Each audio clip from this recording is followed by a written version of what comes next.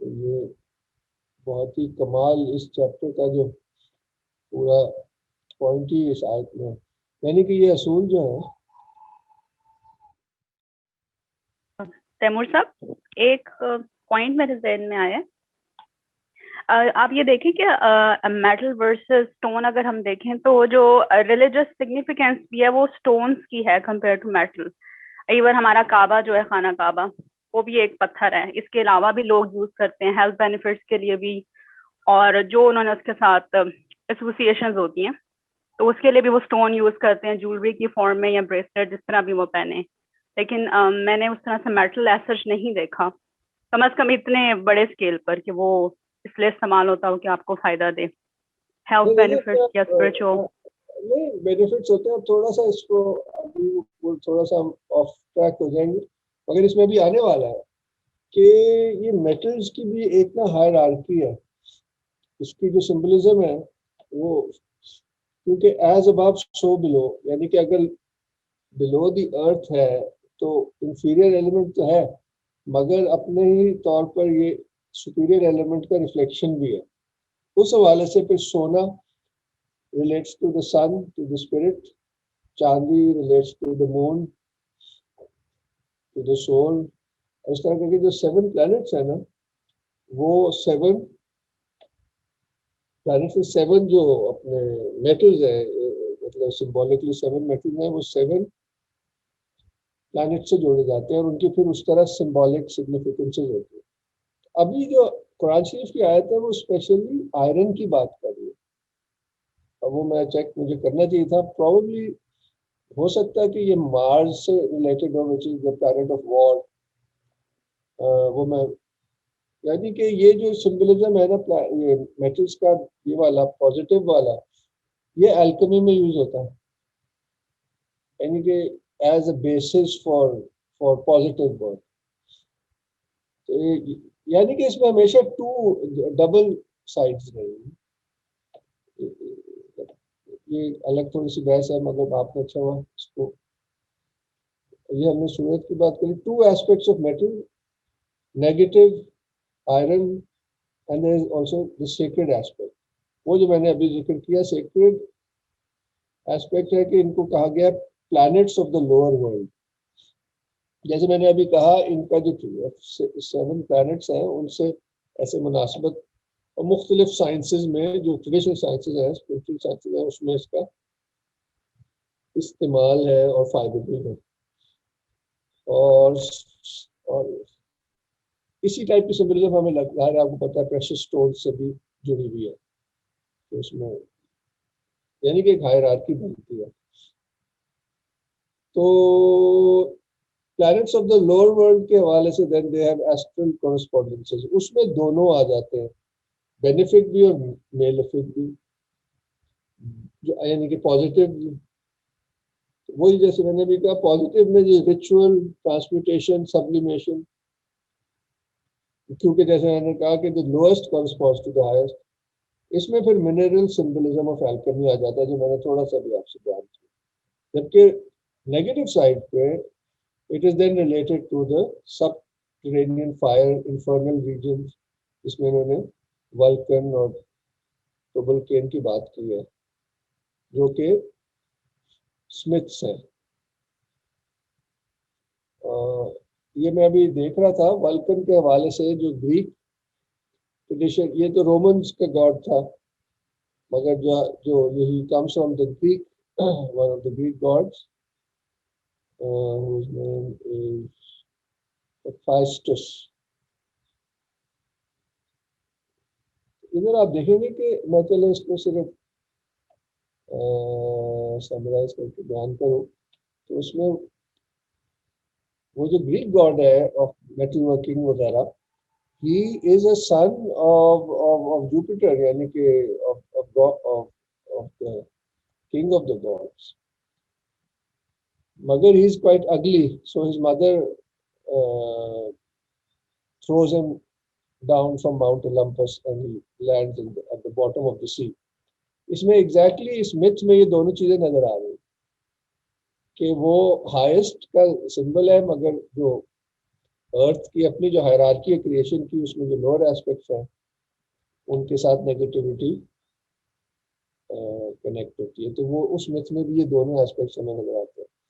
At the end of the day he becomes an expert at making fine things, तो ये God's के लिए chair और उनके थ्रोन्स यही बनाता है, but he has this double aspect eventually because he is, खैर वो आपको मैं शेयर करूंगा, आप पढ़िएगा, बहुत इंटरेस्टिंग है, उससे ये चीज समझ आती है। But once again his negative and positive ऐसे है कि हिज पॉजिटिव साइड ऐसे होती है कि he is married to Venus, who is the goddess of beauty and art, तो इसमें दोनों चीजें चलती है। But when he is angry, when Venus उसको धोखा देती है कभी, तो ही सो एंग्री कि इतनी जोर से वो अपनी तौड़ी मारता है कि वो जो वॉल्केनो है वो उसमें से आग और धुआं निकलने लगता है। तो ये नाम वॉल्केनो भी ये वल्कन से ही आता है, जो रोमन गॉड है of the underworld of the fire. ये पॉइंट, मगर अब हम आते हैं प्रोफेन पॉइंट ऑफ व्यू, या हम थोड़ी सी इस बुक को भी, इस चैप्टर को देखते हैं, मेरा आपके सामने खुला हुआ है कि ये डबल साइड पे इस पर बात है कि ये जो सारा प्रोफेशन भी है मुख्तलिफ कल्चर्स में, ब्लैक स्मिथ जो है ना, whose craft is often associated with the practice of an inferior and dangerous kind of magic वगैरह। But on the other hand, metallurgy has been specially revered in some traditional forms and has served as the basis of very important initiatic organizations। ये कबीरिक mysteries में देख रहा था, ये Greek spiritual ऐसे group था, Greek mythology से है, who used it in a positive sense।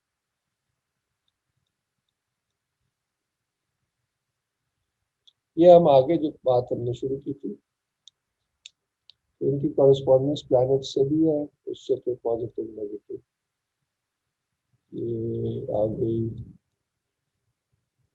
Nonetheless, if the metallic influences are taken in their benefic aspect by making use of them in a manner truly ritual, in the most complete sense of the word, they are susceptible of transmutation and sublimation। ये alchemy में की ये terms है। Alchemy में चीजों को purify किया जाता है और उसमें से जो उसकी पॉजिटिव पावर्स है वो निकाली जाती है। और जो लोग होम्योपैथी जानते हैं वो फौरन समझ, उनको ये बात समझ आ जाएगी, क्योंकि जो होम्योपैथी है it's left over from alchemy. जैसे कि आपको पता है होम्योपैथी में स्टार्ट तो करते हैं किसी असल चीज से, मगर उसको जो ट्रांसम्यूटेशन जो सब्लिमेशन की जो पूरा प्रोसेस करते हैं उसमें उसकी मटीरियलिटी तकरीबन उस सबसे चीज खत्म हो जाती है, यानी कि फिजिकली वहाँ कुछ भी नहीं बचता, मगर they extract the spirit of that thing और the power of that thing. जाहिर है ये मॉडर्न वर्ल्ड व्यू में चीजें फिट ही नहीं आ सकती, मगर क्योंकि इस चैप्टर की बुनियाद ही है कि सिर्फ मटीरियल लेवल नहीं है, उसके साथ एक सटल साइकिक और स्पिरिचुअल लेवल्स भी है। तो ये उसकी तरफ इशारा कर रहे हैं ना जी, कि these metals are susceptible of transmutation and sublimation and are then all the more capable of becoming a spiritual support, since whatever is at the lowest level corresponds by inverse analogy to what is at the highest level. ये जो हमने शुरू में बात की थी, ये अभी बार बार जो मैं ही बात कर रहा हूँ, the whole mineral symbolism of alchemy is based on this very fact, and so is the symbolism of the ancient Kabiric initiation. अब आप आ जाते हैं आज की, अब मेरे ख्याल से आखिरी जो इनका पॉइंट है ना, ये तो on the other hand when nothing is in question but the profane utilization of metals, ये तो सिर्फ उसकी physical usage की बात हो रही है, in view of the fact that the profane point of view as such necessarily brings with it the cutting off of all communication with superior principle, यानी कि alchemy में superior principle इस्तेमाल होता है, और ये तो वर्ल्ड व्यू में खारिज बहस है, इस पे तो बात ही नहीं हो सकती। फिर क्या होता है? This is the main point I wanted to bring out. Nothing is then left that is capable of effective action save the negative malefic aspect side of the metallic influences, and this will develop all the more strongly because it will inevitably be isolated from everything that could restrain it or counterbalance it. This particular instance of an exclusively profane utilization is clearly one that is realized in all its fullness in the modern world. तो ये कह रहे हैं कि profane modern world में metal को use किया तो ऑटोमेटिकली जो उसकी नेगेटिव डिस्ट्रक्टिव साइड है वो बाहर आ गई। फुटनोट क्या है? ये बहुत ही इंटरेस्टिंग फुटनोट है। The case of money as it stands today can also serve as a typical example. Deprived of everything that was able in traditional civilizations to make it, as it were, a vehicle of spiritual influences, not only is it now reduced to being in itself no more than a mere material and quantitative emblem, but also it can no longer play a part that is otherwise than truly nefarious and satanic. And it is all too easy to see that such indeed is the part it plays in our time.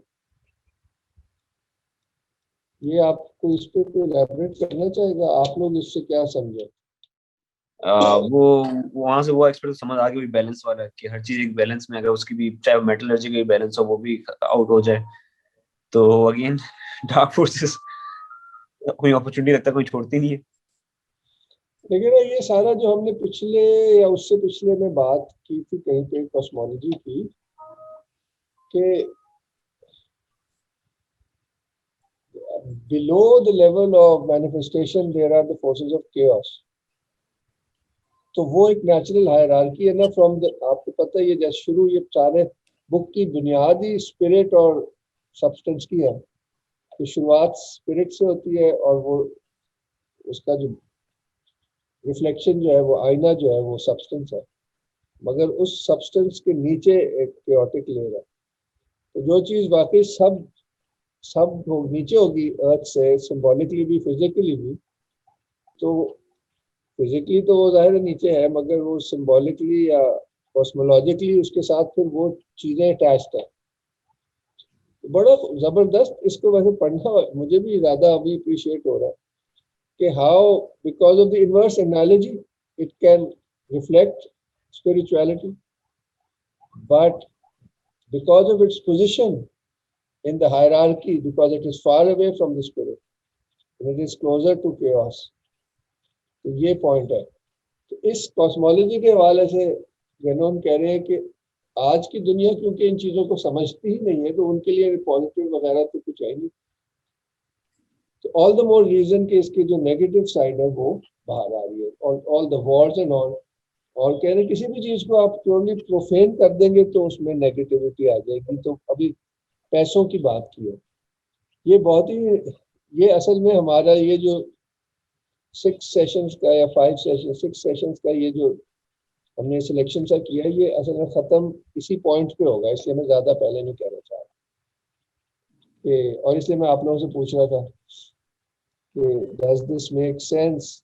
The case of money as it stands today, and it is all too speedy to see that such a need is the part it plays in our times, truly nefarious and satanic. Sir वैसे ये money वाला part अब थोड़ा ज्यादा elaborate कर सकते हैं? मैं भी हैरान हूँ कि इन्होंने यहाँ पे इस तरह क्यों जिक्र किया है, या इट इज टू, क्योंकि now it is the basis of pure transaction, यानी कि कैपिटलिस्ट सोसाइटी की बुनियाद है. कैपिटलिस्ट सोसाइटी की बुनियाद प्योर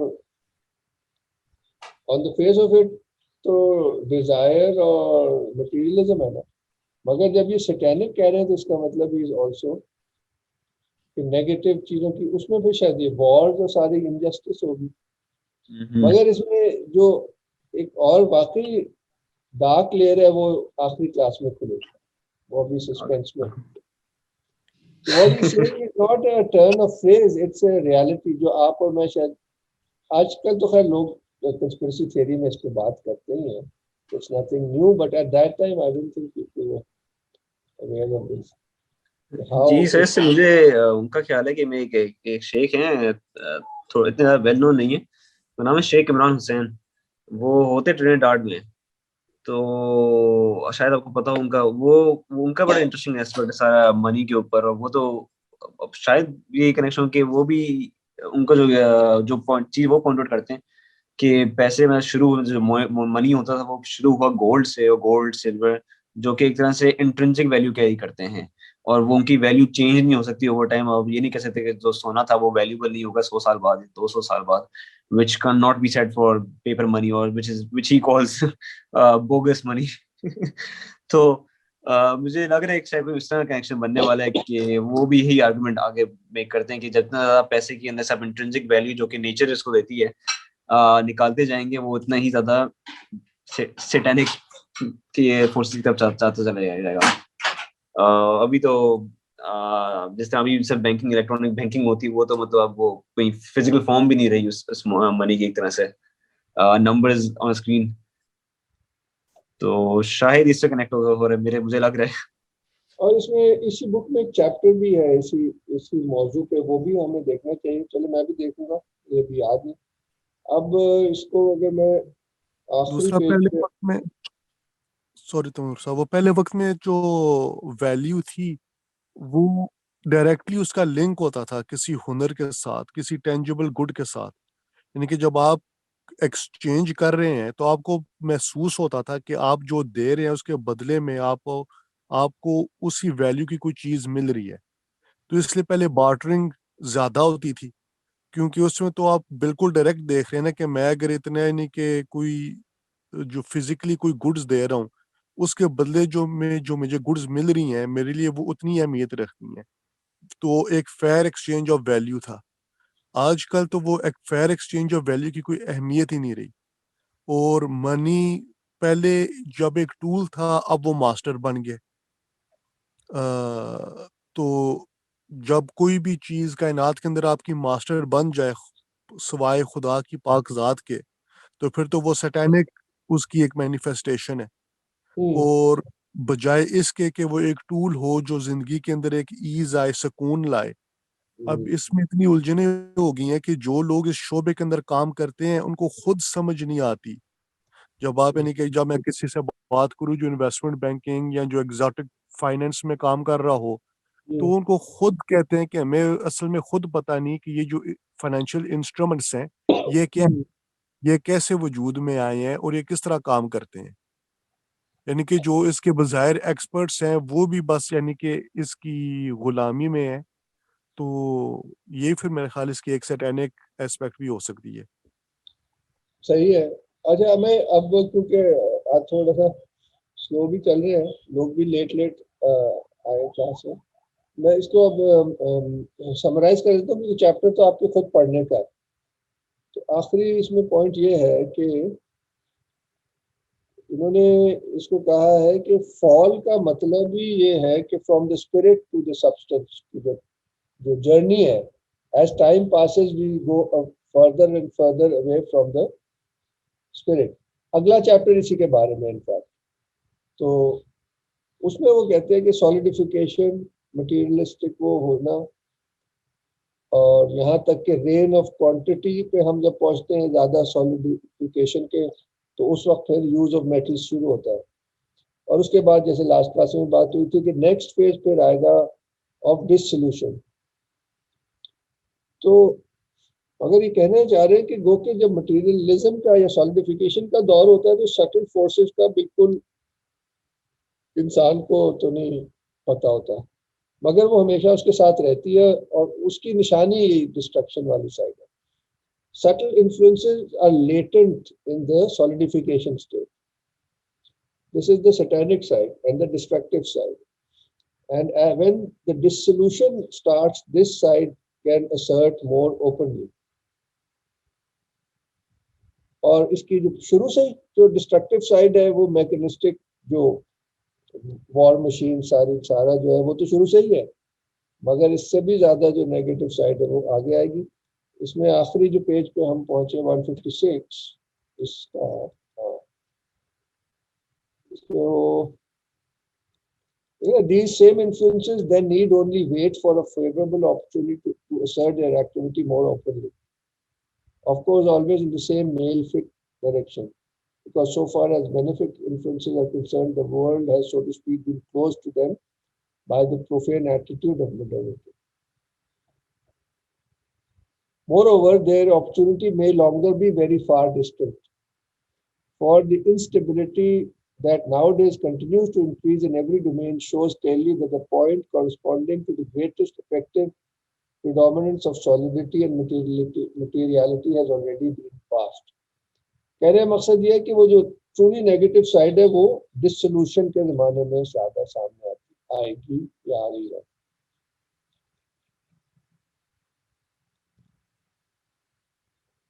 जो मैं पहले बात कर रहा था कि वो के लोग उस पे दे डोंट रियलाइज इट कि even it's destructive applications show us it's satanic side, ये सारी वॉर का सामान है। अब मगर ये बात उसके साइकिक साइड की भी कर रहे, इसमें अब मैं देख रहा हूँ कितना इसमें पढ़ना मैं नहीं चाहूँगा, ये आप खुद ही पढ़िएगा प्लीज, ये तो काफी है। तो मैं जो हूँ सिर्फ इसके ना समराइज करता हूँ आखिरी लाइन पेज 156 को, कि metals are connected to the subterranean fire and जो इसमें जो लेजेंड है, लेजेंड्स हैं उसमें they are also connected to the hidden treasures. वो सारी जो लेजेंड्स होती हैं हिडन ट्रेजर की अंडर द अर्थ, उसके साथ उसके गार्डियन या साइकिक एंटिटीज भी होती हैं which are dangerous. And people who don't know about this, like archaeological sites वगैरह को जब वो डिस्टर्ब करते हैं, so they sometimes unleash these negative forces without knowing. अब इसके साथ जो एंटिटीज कनेक्टेड हैं वो वंस अगेन पॉजिटिव भी है, नेगेटिव भी है। Positive are symbolized by the dwarfs and the giants are the negative side. Is symbolism. Both are smiths working in the subterranean fire. One is the negative with the giants and the positive are the dwarfs. इस एक और बात ये करते हैं कि जो भी नेचर है उसका भी एक एक्सटीरियर अभी तक हम जानते हैं which are the forces of nature, but उसका एक इंटीरियर भी है which are the subtle forces and these can one day revolt. और वो जो नेचर का रिवोल्ट है वो भी हमें चारों तरफ नजर आ रहा है कि it's more than just the forces of nature. उसके अंदर जाहिर है हर चीज में एक सटल, एक रूहानी एस्पेक्ट भी और एक एक्सटीरियर एस्पेक्ट। आखिर में कहते हैं जी कॉस्मिक साइकिज्म उसको उन्होंने कहा। In present conditions, the negative are threatening the solidity of the world. और ये जो नेगेटिव फोर्सेस उसकी बात होगी। आखिर में कहते हैं malefic aspect of metals, prohibition of carrying metallic objects during certain rites in both exoteric rites and initiatic rites. इसमें हज और उसका भी कुछ है शायद देखते। Meaning to say that this particular chapter just makes us aware of metals का ये जो कह लो cosmological place and function है, and as connected to the time we are living in, और ये सारे enough quantity के हैं। हाँ जी, ऐसे में खाली समरी कुछ अब आप पढ़ेंगे तो शायद ज़्यादा यूजफुल है। आपका माइक ऑफ है। जी सर, मैं कोशिश करूँगा जल्दी से चैप्टर पढ़ूँ मैं ब्रेक के अंदर। मुझे अनफॉर्चुनेट टाइम नहीं मिल सका इसको आज पढ़ूँ, लेकिन डेफिनेटली लेकिन सारे सवाल है जिस तरह अभी बात हुई कि अच्छा कि एक एस्पेक्ट की मैनिफेस्टेशन ये है कि वॉर्स वगैरह इंक्रीज हो गई हैं या वॉर्स हो रही है इस तरह। तो ये तो वॉर्स थ्रू आउट भी नहीं होती रही हमेशा से ही, उसका क्या होगा फिर? अगर इस तरह की इंडस्ट्रियलाइज्ड वॉर तो नहीं ना होती रही, हो ही नहीं सकती थी इस एज से पहले। पहले तो वॉर भी बड़ी हीरोइक तरीके से होती थी, यानी कि ये तो जैसे जैसे आप ग्रॉस मैटर की तरफ आएंगे वो चीजें जो है काफी प्रॉब्लमेटिक होती है। पहले बैटलफील्ड पे आमने सामने जंग होती थी, अब ड्रोन के जरिए अननोइंगली। और वो अगर कहते थे यार ठीक है हम आपको खराज दे देंगे, तो फिर उनको कोई शौक नहीं था लोग मारने का, कहे चलिए तो अच्छा। अब तो हो नहीं सकता। अब तो बहुत ही एक अजीब सा हो गया।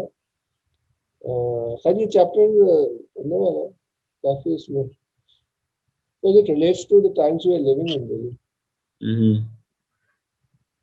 तो ऐसी तरह था। तो जनाब वाली किसी और ने कोई बात करनी है?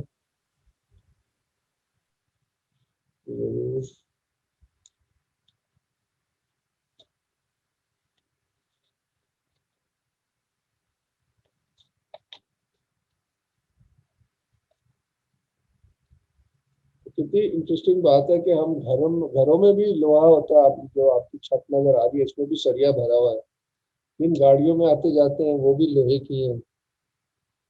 अमेजिंग। और जो हमारे इंजन चलते हैं गाड़ियों के अंदर जिससे गाड़ियां चलती हैं, अगर थोड़ा सा गौर करें इस चैप्टर की रोशनी में, तो असल में अंदर धमाके हो रहे होते हैं इंजन के अंदर।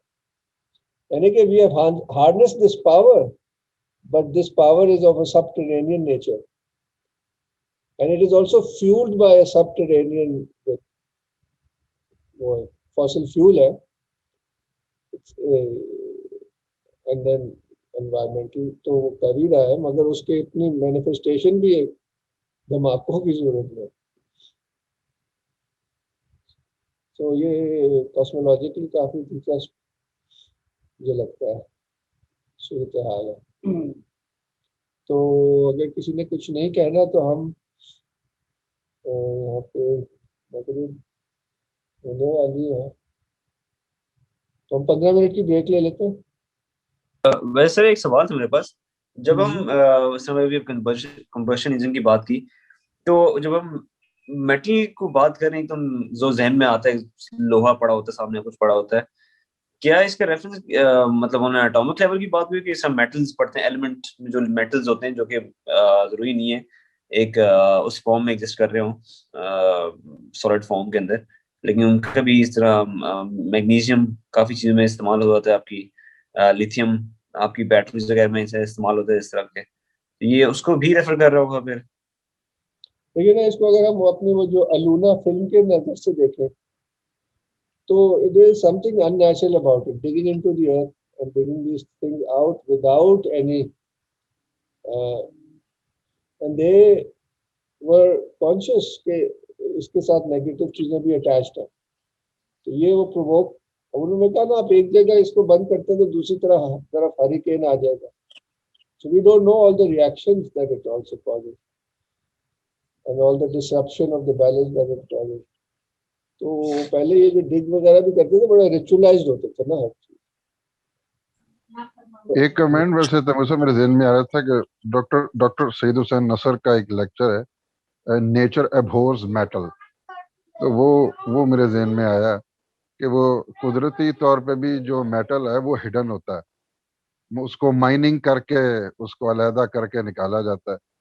तो वो ये भी एक अननेचुरल एक्ट है वैसे माइनिंग जो है. मेरे जहन में कमेंट आया, मैं कर दूं कि वो कुदरती तौर पे भी उसको छुपा के रखा होता है मेटालिक एलिमेंट्स.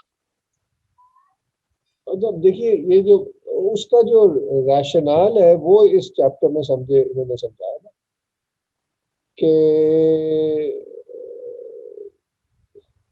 यही कि कॉस्मोलॉजिकली हायरार्की में it is connected to the infernal regions, so it is dangerous. इतनी सी बात है. एंड यही वो कह रहे हैं कि आगे जाके और खुलता जाएगा. And part of it is the reaction of nature, the forces of nature जो भी हमें चारों तरफ नजर आ रही है. Nature is reactive. वो उस वक्त तो ये नहीं थी सूरत हाल, नेचर की रिएक्शन है. इन्होंने कहा था ऐसे होगी, तो वो तो अब हो रही है जी लास्ट जी जी. 50 years. ये तो और 1940 के एंड में लिख रहे हैं. तो बेसिकली वो जो मेटल्स को अनअर्थ किया है, जो माइनिंग एक अननेचुरल प्रोसेस है, मेरे ख्याल उनका बहुत बड़ा रोल है. बेसिक सारी बात है सैटेनिक फोर्सेस को भी इनवाइट करने में. जारी बात है उनके लिए शायद माहौल ज्यादा कंड्यूसिव हो जाता है जहाँ मेटालिक एनवायरनमेंट जहाँ ज्यादा हो. ये भी एक बड़ा इंटरेस्टिंग पॉइंट है अभी जो आपने कहा. क्योंकि कई मिथ्स में तो है ना कि hell is at the centre of the earth. तो जब आप माइनिंग करें, जितनी आप गहराई में जाएंगे आप उतनी, यानी कि जो अर्थ की हेल है उसकी तरफ आप जा रहे हैं, उसके लिए आप रास्ता हमवार कर रहे हैं, जिस तरह अब्बास साहब ने कहा. बिल्कुल क्योंकि बिल्कुल, एक ये थ्योरी वही है ना सबटेरेनियन इनफर्नल, वही है ना. यानी कि वो फिजिकल तो नहीं है. जो ये सारी जो फोर्सेस की बात हो रही है तो साइकिक सटल फोर्सेस है ना. तो यानी कि that they are under the earth is symbolic of their cosmic position in the hierarchy of things. So it's अच्छा क्लोजर टू वैसे वो अर्थ. एक एक एक वो एक आर्किटेक्चर से रिलेटेड भी एक सवाल आपसे पूछना था तैमूर साहब कि वो यूट्यूब के ऊपर भी वीडियोस अवेलेबल होती हैं कि जी वो बिल्डिंग्स पहले मेटालिक होती हैं, फिर उनको खास शेप में बनाया जाता है.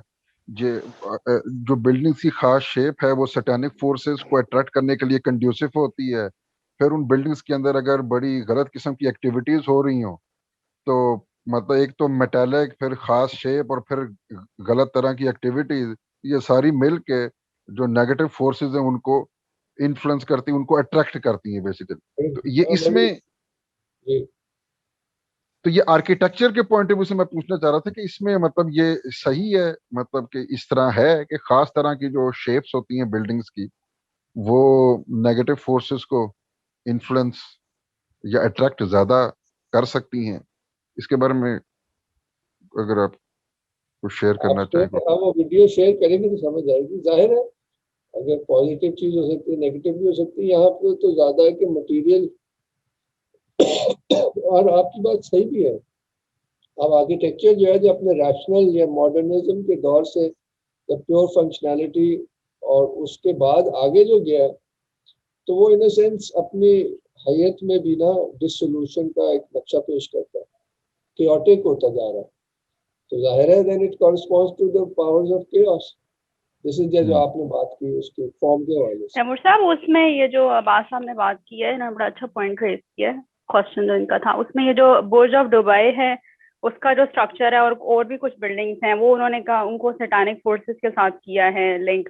और जो डोम शेप हैं वो उन्होंने, इसके अलावा जो चर्चेस के भी हैं, सिनागॉग्स के, वो उन्होंने उसको प्योर एनर्जी के साथ किया है. मुझे भी अगर वीडियो मिली ना, वो एक थी जो ये एंटी क्राइस्ट से रिलेटेड थी, तो मैं आपको शेयर करूंगी. इंटरेस्टिंग. सही है. ये सफूरा.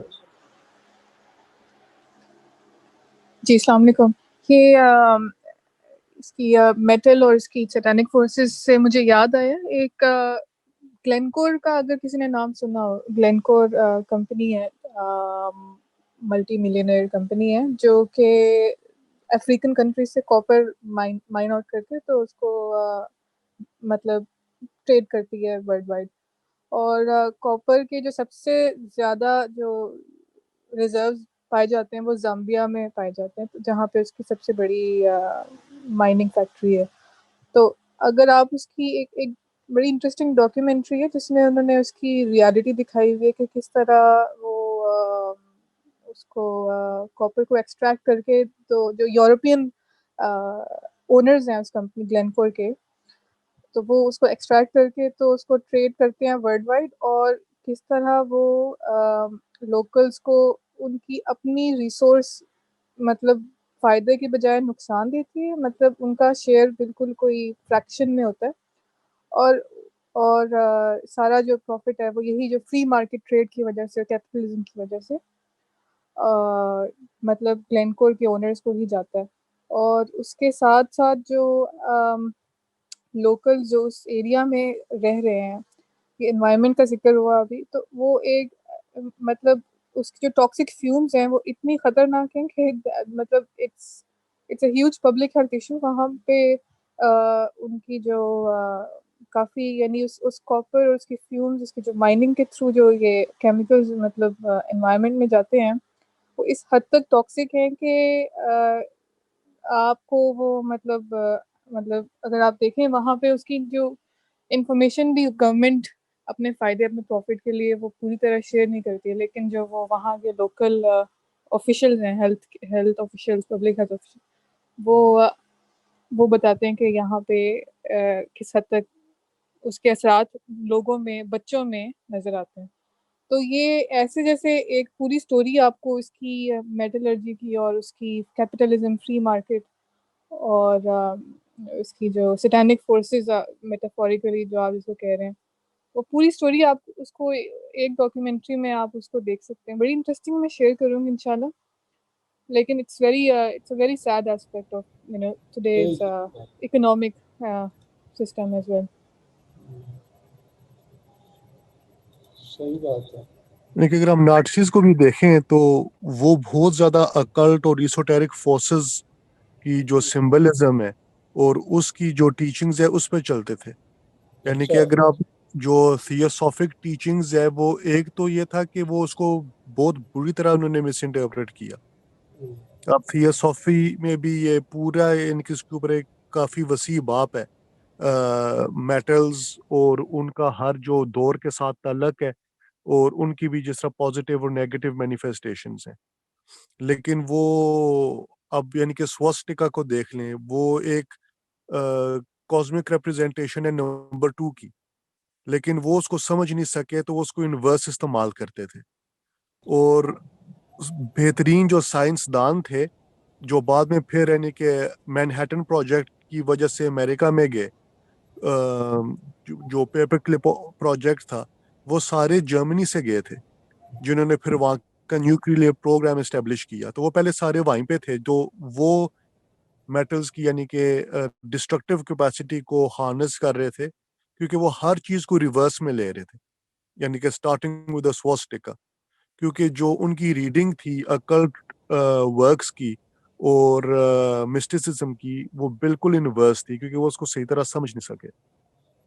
आपने जबरदस्त बात की है कि चाहे वो सबकॉन्शियस था या अनकॉन्शियस था, मगर टेल टेल साइन जरूर है कि जो स्वास्तिका है ये तो बेनिफिशियल एक सिंबल है। आज तक इंडिया में घरों पे लोग दरवाजों पे इस्तेमाल करते हैं। तो it is like a solar symbol, axial भी है, सोलर भी है। इसके चार वो हैं और उसमें टेढ़े इसलिए कि वो घूम रहा है। जी हाँ। जो घूमने का अब है वही, जब एक तरफ से देखें तो वो राइट तरफ घूम रहा है, दूसरी तरफ से देखें तो वही आपको महसूस होगा कि नेगेटिव घूम रहा है। तो इट्स द सेम सिंबल जिसकी वो पॉजिटिव और जैसे अभी मेटल्स की बात हो रही है, पॉजिटिव और नेगेटिव। तो बहुत ही इंटरेस्टिंग ऑब्जर्वेशन है ये। तो जाहिर अच्छा, है वैसे ये मसाजिद अमूमन मेरे ख्याल मेटेलिक कंपोनेंट से शायद नहीं बनती है, ऐसी है वैसे तैमूर साहब? मेटेलिक कंपोनेंट कम से क्लासिकल किसी भी प्री मॉडर्न सिविलाइजेशन में मेटल्स जो है इस तरह बिल्डिंग वगैरह में नहीं इस्तेमाल हुए, सिर्फ जो नोबल मेटल्स हैं, कह लें गोल्ड जरूर इस्तेमाल हुआ है खास अच्छा। खास जगह पे, और यानी कि इट्स नॉट नेचुरल। ये तो बिल्कुल ही अलग है ना कि लोहे की बिल्डिंगों में रहते हैं लोग ना, सारे जो स्काई स्क्रीपर्स वगैरह है वो तो प्योरली मेटालिक बिल्डिंग्स हैं, यानी कि this are also like science of the times कि ये ऐसा मेटल तो यार पहले भी इस्तेमाल होता था, मगर लेकिन काबा पे ये भी हम देख लें तो काबा भी यानी कि सारा एक नॉन मेटल स्ट्रक्चर है मां सवाई एक जगह के, लेकिन वो एक जगह है जो हर एक को फैसिनेट करती है, जो मेटालिक है और उसका जो मिस्टीरियस एलिमेंट है।